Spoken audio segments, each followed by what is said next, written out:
Welcome in, everybody, to Sports and Leisure with Halflings and Heisure. This is episode 36. It is February 6th, 2020, Thursday night. As I'm recording this, I am by myself this week.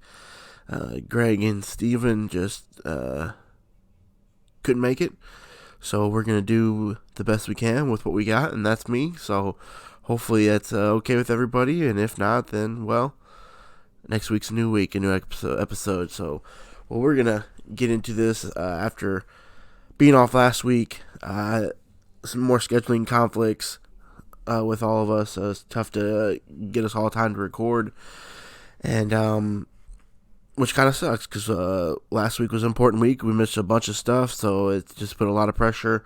Not pressure, but I got a bunch of stuff I want to go over today, and I don't want this to be a 3-hour episode, but you know what, if it is, big whoop, it's a podcast. I don't have to certain time restraints or time limits that I need to adhere to, so we're just going to go with the flow, go with what's off my mind, and you know what, hopefully that turns into a good episode and something you guys want to enjoy. So first things first, since we missed last week, we're going to mention a little bit about the death of Kobe Bryant. Just a real shocker for everything. My wife was the one that told me actually on Sunday. She was on her phone. She heard that Kobe Bryant. She said, "You guys hear Kobe Bryant died?" And as with everybody else, I looked at her. I said, "No, he didn't. Kobe Bryant didn't die. It's Kobe Bryant." So I'm like, I would have heard something by now. Something would have come through. Sure enough, I get on Twitter and it's just overflowing with the reports of his crash and just how sudden and how impactful it was for everybody that he had just had died. And it was crazy. I mean, I'm not a huge basketball fan. I'm not really a huge Kobe fan. I like Shaq, so take with that what you will with him and Kobe's relationship. So I mean, yeah, it didn't really hurt me, cut me deep. I mean, I wasn't crying or anything like that, but it still just makes you take a step back and just think, dang, I mean, if Kobe Bryant could die in that way, I mean, what chance do the rest of us have? So it's just, it definitely, that with me, just like with everybody else, it kind of made you just take a step back and just think about how fleeting life is and how in a blink it can be gone, and it don't matter who you are, what color you are, what education level you have, what beliefs you have.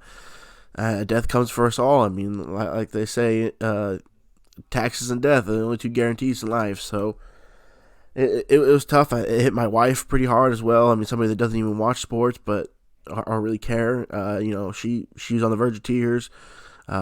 Given though that she has actually seen him live, she has gone to Laker games and seen him in person, and I haven't. I really don't know too many people that have in Iowa, but it hit her hard. I went into work that day, and people, people that before me, they're all the older people that have been there forever. So they definitely don't care about sports. But I walked in there and it's on ESPN, and they're doing the coverage of Kobe's death, and it was just it kind of struck me a little bit how wide his range was, and how a lot of people, regardless of their sports knowledge or how much they care about sports, how it affected them, and how it kind of put everybody in a gloomy mood that day, because I mean Kobe was gone. So it's hard to think about a life without him, because he just started his retirement. He was going through. He's already won award with his movie, and it was just, you were excited to see what else he was going to do with the rest of his life and whatnot. So like I said, it is tough, but it's just kind of like one of those lessons that you learn, and to hug your family, don't take them for granted. Just kind of live each day. But it's kind of hard to find the words. Just like with everybody else, when I toss a piece of paper in the trash can, I'm going to say Kobe, and I'm never going to stop that. So his legacy, his legend will live on. He is definitely, in my opinion, a Mount Rushmore player in the NBA. And I mean, I'm not one of those people that want to get into an argument over if he's better than Jordan, if he's better than LeBron.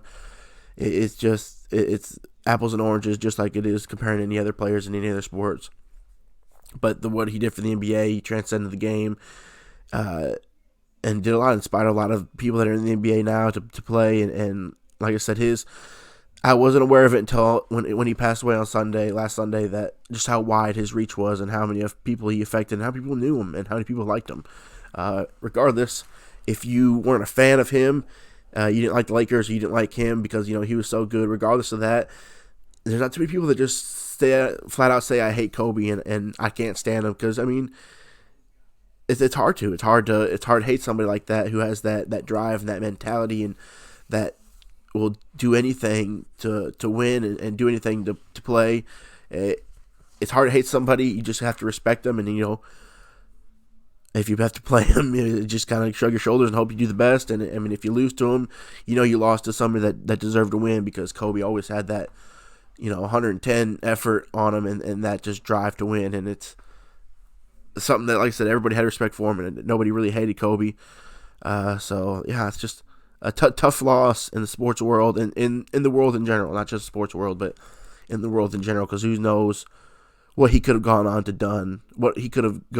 do afterwards, since he had retired. So, yeah, well, that's enough of the sadness. But I wish the best for his family, and that's tough to even have to go through. I can't imagine it. I don't want to imagine it. So we'll just move on. But good luck, and I wish the best for everybody involved in his family. So, move on to lighter side, I guess.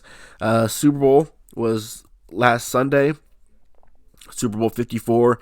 The Chiefs winning 31-20.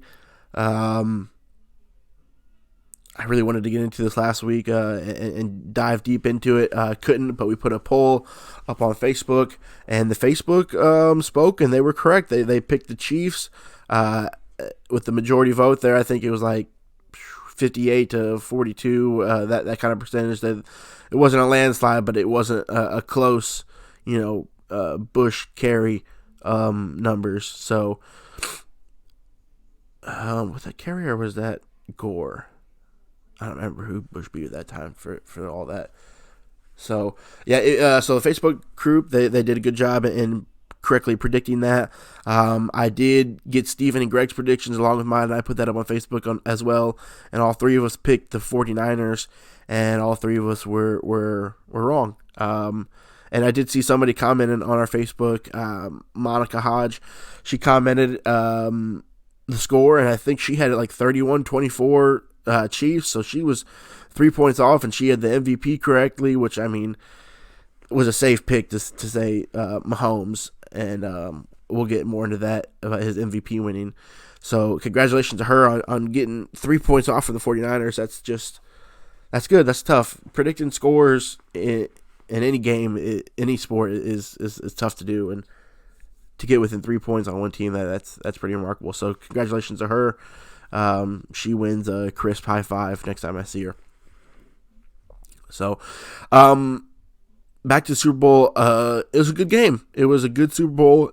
Compared to last year, it was a good Super Bowl. I just recently put on Facebook, where does it rank among other Super Bowls?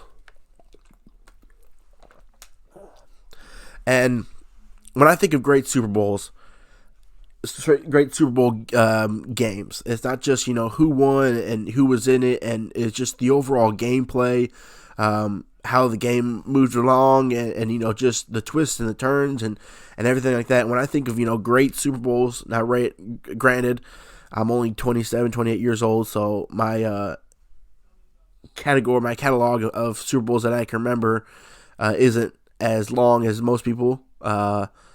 Regretfully, I think the earliest Super Bowl memory I remember is the Packers and the Broncos, Elway's first Super Bowl. And I remember that one, and I vaguely remember the next one when they played the Falcons. So those are just vague early Super Bowl memories for me. But when I think of great Super Bowls, I think of the Rams and the Titans in '99. Titans lose by a little over half a yard. Rams Patriots that couple years after that.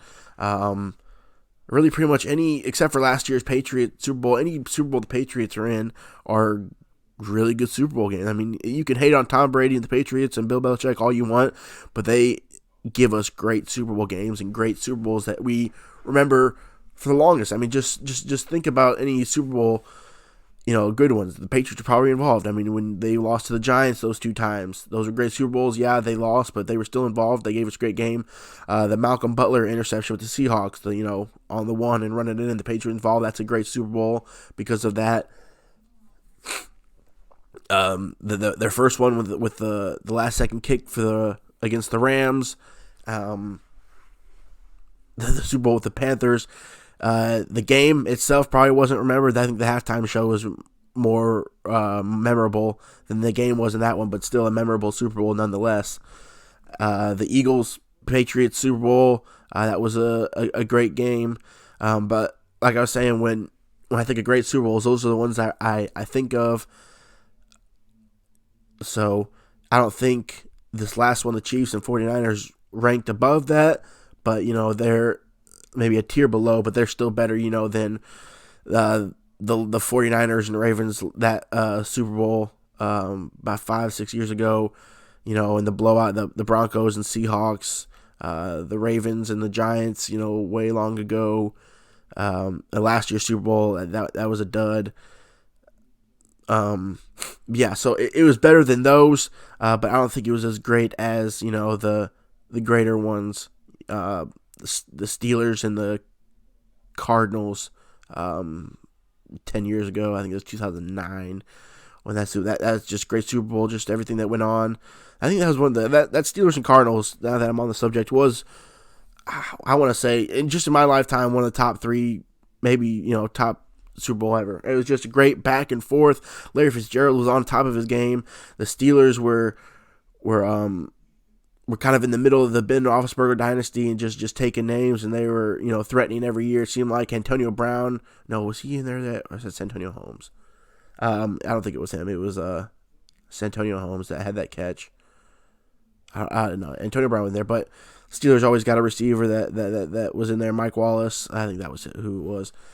But yeah, that the Steelers Cardinals Super Bowl is greatly underrated on how great that game was. It was back and forth. It looked like the Cardinals were going to win.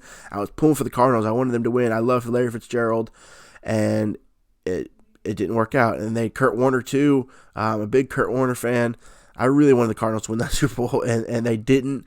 And I don't like the Steelers, and even with them winning, and it still made for a great Super Bowl. I think that Super Bowl is greatly underrated. It should be, I believe, in anybody's list, it should be at least top 5, maybe top 3, just because of how great that Super Bowl was. So, but this one, Super Bowl 54, it had some good. It was a good game. I mean, you can't deny that. It seemed really fast to me as well. That game just zoomed by.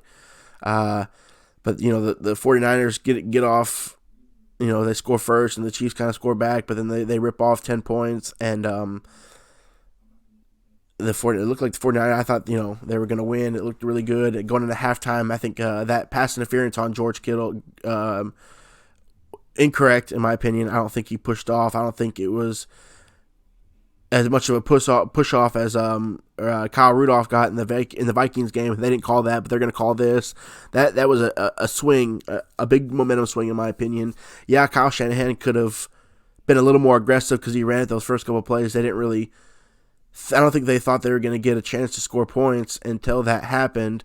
And if they would have been a little more aggressive earlier, it might not have mattered with that pass interference call, but it did. They walked away with no points. They could have gotten a field goal and gone into the halftime with a lead, but instead it's tied at 10, and it didn't look like it really mattered to them because they came out and scored 10 straight points and had a lead, and it's midway through the fourth, and I'm almost positive nobody thought the game was over. Everybody probably thought, the Chiefs are going to make a game out of this, so they're not just going to bow down, and they come back and they get that touchdown. Garoppolo throws he threw that pick in the first, but the 49ers offense just sputtered. I don't know if it was just cautious play calling from Shanahan, or if the Chiefs made adjustments at halftime, or just a couple plays just didn't work out. I mean, I think, what was it? They had 3 drives that lasted like 50 seconds each on average. So, you can't do that in the Super Bowl. You can't do that when you're playing the Chiefs because they can drop 21 points on you in the blink of the eye, and that's just exactly what they did. It was 24-20 there before they could even realize what was going on, and then, they try to run it, score back, and Garoppolo throws the pick. And then the Chiefs, run out the clock, and ironically, they're the ones running out the clock, and they get a nice long touchdown to steal it. A lot of, people have been talking about who's to blame. Did the Chiefs win? Did the 49ers lose? Was it Shanahan's cautious play calling in the second half? Was it Garoppolo's poor play? What was the reasoning? Why did this shake out the way it did? And I just, when I was watching the game, I didn't once think to myself, the 49ers are losing this. Shanahan's, dropping the ball. Garoppolo's playing poor. I just thought the Chiefs played a great game. The Chiefs won it, in my opinion. The Chiefs deserve to win it. They have a great team, a great coach. I'm happy for Andy Reid to win his first Super Bowl. Patrick Mahomes, also didn't play that great. I do not think he should have won MVP. I think he just kind of got it.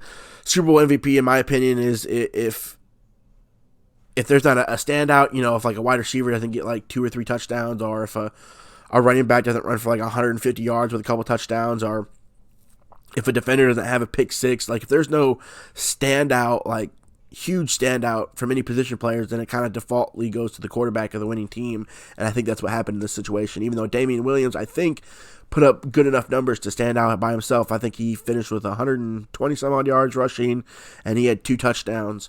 So I thought he should have won it. Am I gonna, write a letter to the NFL and the commissioner that, they should strip Mahomes of his MVP? No, I'm not, because, I guarantee he definitely played his part, and he did his part to win it. And yeah, he had 2 picks, and it wasn't his best game by far. A lot of people are saying it was probably one of his worst games as a professional. You still have to take into account that 49ers defense is good. He was running for his life the entire game, just about. Nick Bosa they were on a first name basis. So he was kind of running for his life, and he did throw a pick. So yeah, I don't think he should have won it, but I'm not going to be up in arms because he did. So, but yeah, the Chiefs won that game, in my opinion. No one thing or one person on the 49ers lost that game. Yeah, Garoppolo did play bad. Yeah, Kyle Shanahan didn't have the best game plan there in the second half. Didn't, call the right plays. But, he gave up on the run too soon when he should have been pounding the rock. I don't think that solely, the play calling solely lost the Super Bowl for the 49ers, and I don't think Garoppolo's poor play solely lost the 49ers Super Bowl. Just a combination, because Kyle Shanahan did call a couple great plays. George Kittle was wide open a couple times. Garoppolo missed that throw to Emmanuel Sanders deep, which could have drastically changed that game had he connected on that. So yeah, that plays in the part of Garoppolo's bad play, and it's just a combination of both those with Garoppolo and Shanahan just couldn't connect when he called the right play, and when he was too cautious, it just came back. So yeah, a combination of both. I don't want to put the blame on one person there, and also the defense.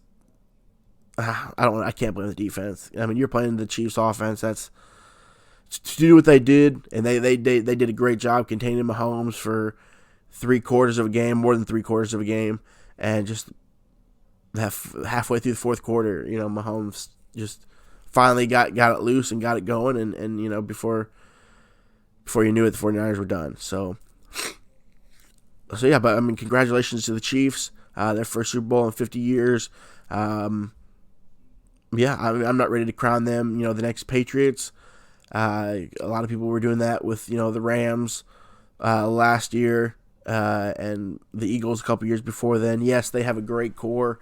They have the best quarterback in the game right now, potentially one of the best quarterbacks ever. And you have Andy Reid. They're going to be in the mix. I firmly believe the Chiefs are going to be in the mix for the next at least the next 5 years. I mean, everything changes in football so quickly and so drastically. It's hard to predict anything past 5 years, and even 5 years, I think, is stretching it. So I'm not ready to crown them, dynasty champions just yet. But like I said, they're going to be in the mix. They're going to that division's still a smidge down, but in a couple of years, it's going to be a lot harder. It's just the NFL is so hard. I mean, it's hard for any team besides the Patriots to sustain and sustain any amount of success and Super Bowl success for any amount of period of time. I mean, 1 year to two is just such a huge change because there's so much parity in the NFL.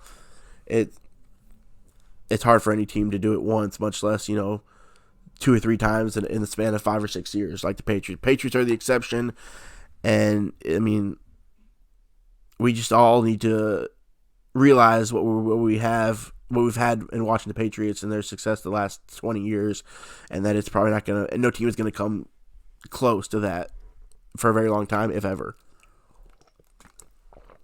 But heck, I mean, if this team was the Redskins, I'd be very happy for the future. And like I said, the Chiefs are going to be in the mix for a long time. 49ers, recent history has not been good to Super Bowl losers. Last year, the Rams didn't make the playoffs. The year before that, once again, the Patriots the exception. But the year before that, you had the Falcons, who still doesn't seem like they've recovered from that loss. The year before that was the Seahawks. And they've kind of recovered a little bit, but they haven't been in the Super Bowl since then. So, like I said, history is not on the 49ers side on recovering and getting back and being good again next year or in the future, but it's hard to say no to that. Unless I think they're built better than the Rams were. The Rams kind of, you could see in the offseason that cracks are starting to form in that foundation when they couldn't re-sign an offensive lineman, and then the whole issue with Gurley and his injury issues. You can see the cracks a little bit with the Rams. It's a lot harder to see that on the 49ers side, and I think Kyle Shanahan is a good coach. John Lynch is great GM. He knows what he's doing. I think they'll be able to rebound. Will they get to the Super Bowl next year? That's tough to say, especially with how strong the NFC is.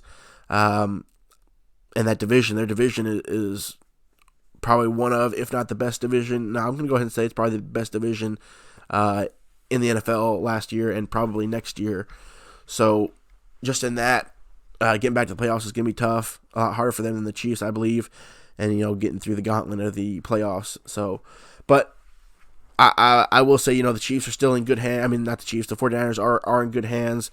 We'll see if Garoppolo improves any. This is his first year being a full-time starter, where he wasn't injured or coming in as backup. So you would hope that there was room for improvement, and he takes that step to improve next year and makes this a better team. But they have that defense. Hopefully, they can keep it together and just progress and play well. I mean, you got a good defense, you're always gonna have a shot. So yeah, I'm 49ers, I think, will be in the mix next year. Will they make the Super Bowl next year? I don't know. I'm going to go ahead and just say no, just because the odds and the history to that. But I'm not ready to say they're going to miss the playoffs entirely. I think they got too much talent and too much, just too much talent. And now they have experience now. So I see the 49ers making the playoffs next year, as well as the Chiefs. So, I did go back and listen to, since the NFL season is over, I went back and listened to our NFL preview episode. I think it's episode 17, with Greg and I, and Andrew was our guest spot there, and I listened to what our predictions were, and like expected, they were off. I think we all had, I think for the most part, the three of us had probably 50%, more than 50% of the playoff teams correct, but we all had the Eagles making the playoffs, and they didn't. I think we all had the Chargers making the playoffs, and they weren't even close. And we had, who else? I think I had the Falcons in there too as well. None of us had the 49ers in the playoffs, and nobody had the Chiefs win the Super Bowl. Although me and Andrew had the Chiefs in the Super Bowl, but losing to we both had the Saints beating the Chiefs in the Super Bowl. So I'm pretty happy with that I got at least 50% of the Super Bowl participants correct. And I am still very happy, and I'm going to go down to my grave saying that I told everybody at the beginning of the year that the Patriots would not make the playoff, not make the Super Bowl this year, and Steven and Greg laughed me off the podcast, that episode, when I said it. And you know what? This is just me saying it now. I told you so. So if you don't know, now you know. You heard it here first that I said the Patriots weren't going to make it the Super Bowl, and they didn't. So take with that what you will. If you want to start paying me now for future sports predictions, I have Venmo, so let me know. But none of us picked the Chiefs to win the Super Bowl, so take with that what you will. And none of us had the Ravens in the playoffs either. So I think I had the Titans, but I also had the Steelers. So I was, like I said, I was fairly happy. I think I would guess I had 65 to 70% correct with the playoffs and picking those games. So not bad for a first year, I will say. And Andrew and Greg were about the same percentage wise. Greg might have been a little lower. So, well, that's it. That's it for another NFL season. Now we'll just have to look forward to the draft and whatnot, but that's still, like 2-3 months away. I'm not a big fan of them pushing the draft back. It used to be at the last week of April. Now it's like at the end of May. I'm not a fan of it. I understand why they did it and, the reasoning behind it, but that doesn't mean I have to like it. So we have some time to kill, but it's good we can get on to other things, other sports now that the NFL is over. But just a quick moment of silence for the NFL season and everything it brought to us. And that's enough of that. So yes, NFL, we will miss you. I'll miss fantasy football. I'll miss regular football. It's just a special time of the year when the NFL rolls around and it's gone. The Super Bowl is always bittersweet. So we'll move on. Since no more football, big trade happened Tuesday. The Red Sox trading Mookie Betts and David Price to the Dodgers. I am a Red Sox fan. Greg and Steven are also Red Sox fans. I don't know too many. I think my dad's a Dodgers fan. I know a few Dodger fans, but I've known this was coming. It wasn't always 100% sure that they were going to trade Mookie Betts, but even last year, in the middle of the season, it was rumors that he could have gone by the trade deadline last year, and he didn't. And all throughout the offseason and the playoffs and up to, yesterday, there's been rumors and trade rumors and that they're trying to do it. So I mentally been preparing myself for the inevitability that they would trade Mookie. And I love Mookie. I don't know anybody that doesn't love Mookie Betts. I don't know how you couldn't love Mookie Betts. He's great. Also a little extra personal. He was born and raised in Nashville, here about an hour and a half from where I live here in Tennessee. So he's got a homegrown taste with me too as well. He's just an overall good dude, great baseball player. MVP was 2018. He won MVP, Silver Slugger. He won the batting title, and he won the World Series, and he won a Golden Glove. And I think he's the only player to ever win all those awards in the same year. So I love Mookie. I really wanted them to re-sign him. I understand what that would take, and I understand that the Red Sox weren't willing to do all that. He wanted, $400 million for 10 years, so $40 million a year. It's easy for me to say, yeah, go ahead and sign me up. That's not my money. I mean, and it's just tough to sign any player like that for that amount of time and for that amount of money. Baseball is really the only place you see it worth these 10-year, 8-year-long contracts. Which I don't think any of them ever get fulfilled. But I understand why the Red Sox, I'm not mad that they did it. I just wish there was another way, because like I said, I love Mookie.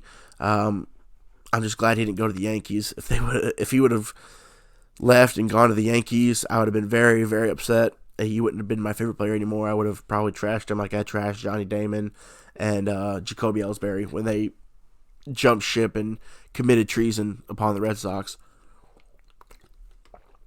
So, but like I said, we're getting the Red Sox are getting, a couple good prospects, an outfielder that hopefully, is scouted out to hopefully replace Mookie Betts. Maybe not be a Mookie Betts because it's tough.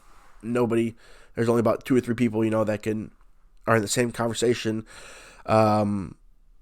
of players and skill set that he has, with Mike Trout's in the game right now, Mike Trout's, and that's really just about the only person.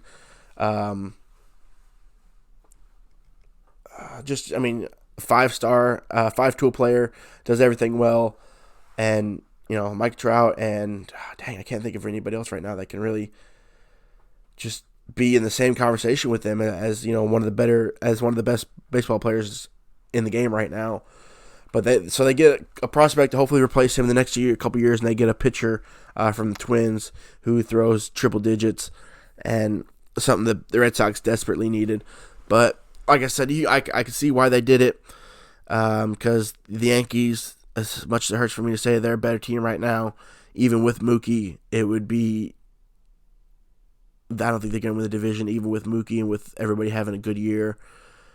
So, they've been trying to re-sign him, so you knew he wasn't going to come back. He wasn't. They weren't seeing eye to eye, and he's told them he wanted to test free agency market, see what he could get in the open market. And I don't blame him for that either. You trying to make your money, and dang, where's going to go with that? Yeah, so they knew they weren't going to re-sign him. You can't just let somebody like that just walk away. You have to try and get something for him. And, if that took a year of him playing and what could be a meaningless year, which I think it's going to definitely be now, next year for the Sox, then try and get something back for the future and try to rebuild, which I think they're definitely in the process. They were in the process, I think, last year. Now it's definitely, there's no turning back now. They're in rebuilding mode, which kind of sucks because they have a great core. Xander Bogaerts, Jackie Bradley Jr. is a great defender. When he gets hot in the batter's box, he can be a great player. They got Rafael Devers. They have offense. They have the offense. It's just the pitching that they needed to reload on. And I think, if they're able to keep Mookie and re-sign him, this turnaround, they could definitely be competitive for a World Series in the next, 2 years or so. But now take Mookie out of the equation, and it could be, another 4 or 5 years before the Red Sox are back competing for a World Series and be really contenders about it. So I think they just kind of looked at their division with the Yankees, who are going to be fighting for the World Series. Even the Rays have a talent-wise team that could threaten the Red Sox. So I think they just looked at what they had, looked at the future, and they went and they made a business decision there, one that nobody likes, but it had to be done. So the Dodgers now, they have to win, don't they? If they don't win a World Series now, there's no excuse. Now they have a little more to put into their excuse gun to shoot at people, with the Astros cheating and possibly the Red Sox cheating that next year. Even though I hope they don't find any evidence of that, because I'm not 100% sure that they did it to the extent of the Astros. Not saying that they didn't cheat at all, but every team in the baseball cheats somewhere or another, especially trying to steal signs like that.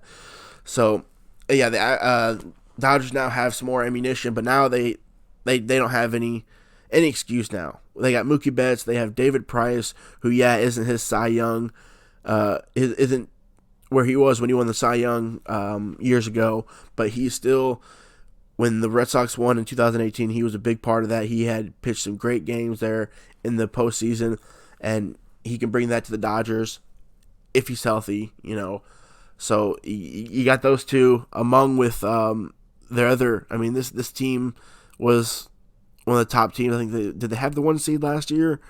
I don't remember, but they were a top seed in the NL. Yeah, they lost in the first round, but they didn't give up any of their top guys in this trade at all, that are playing right now, which kind of sucks. I wanted somebody that was ready to plug in now and that could really replace them and be a good a good producer day one, but they pulled from their farm system, and the team pretty much from last year is still intact. And then you throw in Mookie Betts and David Price. It's Dodgers are definitely going to come out into the regular season as favorites to win the World Series. I mean, they got to be. I mean, if you can't win a World Series this year with these additions, then I don't know what to say.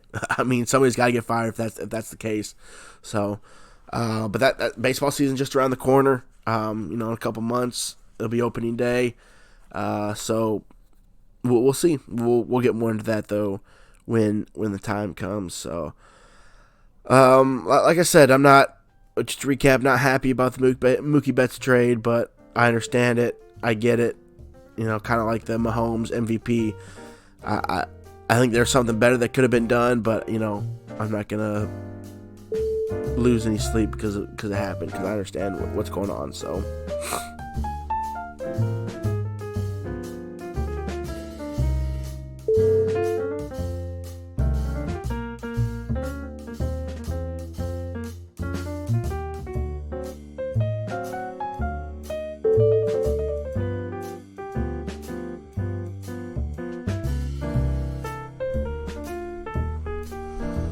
So yeah, that'll be the end of sports. NBA trade deadline is coming up. We'll get into that next week, I believe. And the home stretch of the NBA and the NHL is rapidly approaching. Before we know it, it's going to be playoff time for those two sports, and that's a good time of the year. That's when we first started the podcast. That March and April timeline, NBA, NHL playoffs, March Madness, and baseball starting up. So just a couple more weeks before all that craziness starts. So I'm excited for that.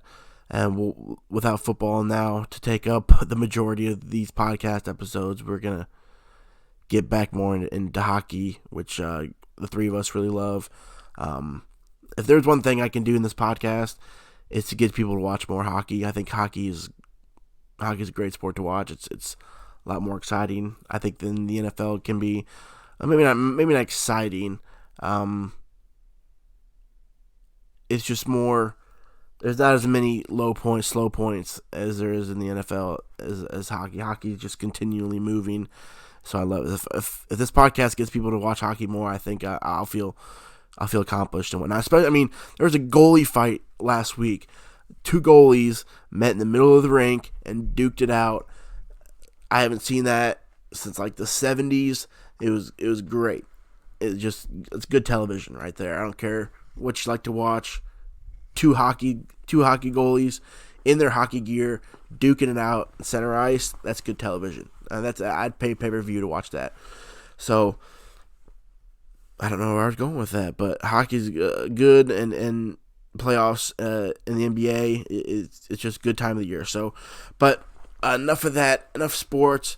One thing I really wish that these guys were on to talk about today, but maybe not, because I'm going to go off on a rant. I feel like a question I was going to ask them, I'm going to ask everybody here, is if you could delete a movie franchise from the world, from everybody's knowledge or whatever, just totally wipe it out, which movie franchise would it be? When I say franchise, any movie that has, I'm going to say more than two. So any trilogy and above, you got Star Wars, which they're up to like 12 movies now, it seems, especially if you throw in The Mandalorian, the TV show that they have, and cartoons. Star Wars, and that's not getting my answer. I'm not going to delete Star Wars, so let's not get off of that. Lord of the Rings, that's a trilogy, I think. Matrix, any movie that has more than two. I don't want to just say one and two, because